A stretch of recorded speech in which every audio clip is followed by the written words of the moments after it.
Hello and welcome to a Blexplanation of eDensity. eDensity has played a big role in Blaseball in the past few seasons. But what actually is it, and what does it do? In Season 14, the boss introduced a new mechanic called ratings. Each team was given a rating which ranged from 1D to 5As. When a team's rating reached low A, they gained a red dot by their name, and they were within range of the consumers, who would attack players and reduce their stars. It was discovered that the ratings correlated with a team's eDensity. The more eDense a team was, the higher their rating. The boss was happy when lots of teams were sinking into range of the consumers, and particularly so when the garages had Chorby Soul on their team, and received the highest rating of any team with 5As. When Chorby's stats reached 0, the consumer attacks then began to reduce their soul instead. So what actually affects eDensity? Anything added to a team. So the number of players, championships, runs, wins, items, foul balls, player modifications, ballpark modifications, ego, these all increase a team's eDensity. But there are ways to reduce it too. Some ballpark modifications create negative eDensity. If a player becomes a negative, they have negative eDensity. And the turntables modification, which made every win an unwin.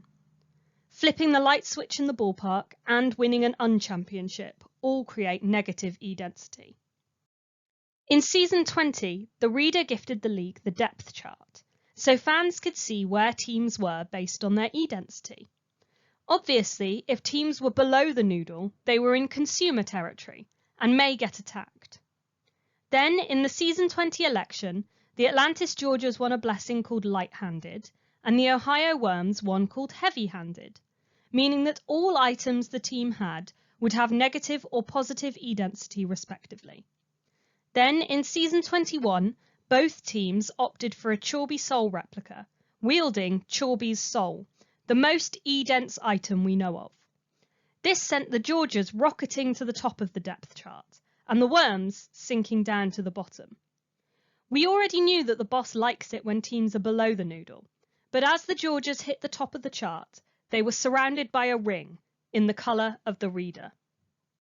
At the bottom of the depth chart is Blaseball 2, where the Crabs ascended to, and from where we assume the expansion teams, the Georgias, Worms and Mechanics, came from in Season 12.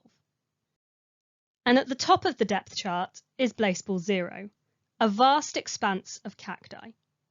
It is unclear what else may be lurking there, but this appears to be where the reader wants teams to head. Besides installing renovations or voting for particular blessings, there isn't a way for fans to directly influence a team's eDensity, but I'm sure we'll find out soon enough how it all plays into the bigger picture. The depth chart also has a leaderboard of sorts. It's split into 3 categories: top 5, middle 5 and bottom 5, which excludes 9 teams of the league. Why it is done like this we don't know yet, but we are sure that fans are not happy with their players consistently getting eaten by consumers and are taking any opportunity they can to make a change. Thank you for joining me for another Blexplanation. I'll be back with more Blaseball fun and facts soon, but until then, rejoice, play ball.